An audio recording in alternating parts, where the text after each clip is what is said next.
We are up in the pawpaw orchard about to harvest this wonderful native fruit, but I want to talk a little bit about rain. Gardeners look at rain completely different than normal people. No matter where you live in the country, when you have a dry spell and you get some rain and you're a gardener, you are so happy. I posted some video of a torrential storm over the weekend, and I had so many comments from gardeners, some of them saying, yes, we're getting it, and others saying, it completely missed us. So luckily we got some more rain this morning, but just in time. We got a little sun coming out, but with just a little bit of clouds too. Perfect planting time. We're going to be doing that next now to harvest pawpaws.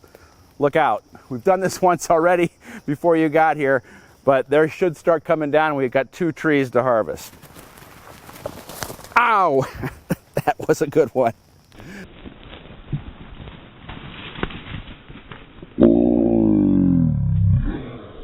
All right, let's keep harvesting.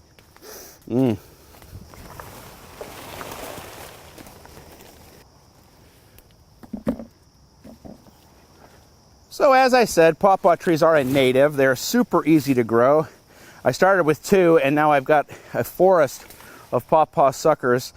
They're not quite ready yet, but we want to get them before the animals get them, and some had dropped on their own. And so we'll come up here the next week or so. They're a little later than normal, and they taste kind of like the combination between a mango and a banana. You need 2. You need a pollinator, and after just a couple years, you'll be getting pawpaws, and it's one of the last seasonal fruits left. The only way you can get one really is to grow your own trees. They don't transport well. You have to get them when they're just done, and oh man, that smells amazing. All right, let's plant. This is the perfect time of the year to plant perennials. Perennials come back on their own year after year, and we've got the perfect day to do it. Just had rain, more coming, overcast skies, sun trying to peek out, but the clouds are coming. And I've got 2 indestructible perennials for the shade, epimedium and hellebores, 2 of my favorites. Now, we had a long dry spell, as I talked about before, and I had epimedium down here. It has beautiful yellow flowers in the spring, but it looked fine. Never watered it, and that's why we're planting this stuff. This is a yellow one. I've got a pink one here called Pink Elf, and this hellebore is from the Winter Jewel series, Sparkling Diamond. It's a double white, and so I'm just going to dig some holes, add some compost, and then in go our perennials, and every year from now on we'll be enjoying them.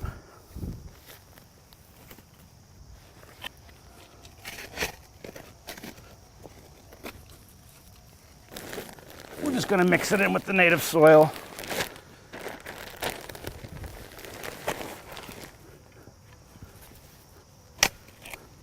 As we always do. Look at those. That's ready to go. Break them up a little bit.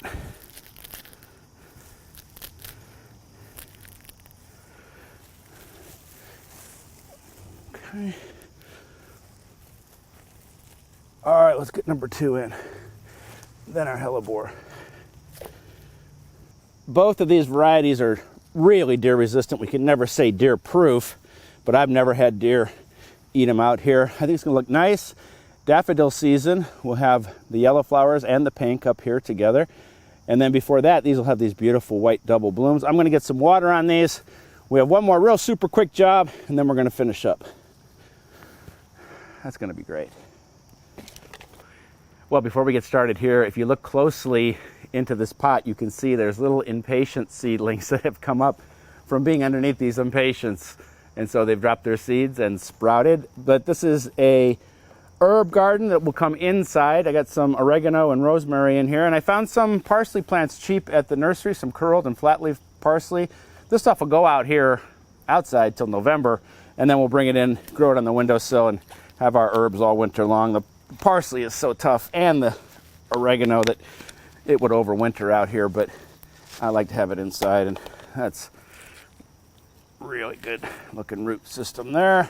Nothing to this. I'll put these both in, and we'll pick those until they're ready to come in, and let's finish up. Well, take a look. It's officially fall. Our mums are blooming. When we picked these out, we picked them out when the buds were really tight. They're going to last a lot longer for you if you do it that way. And look at this. Isn't this a great addition to the garden. This is a gift from my friend Amy, who understands my lack of taste.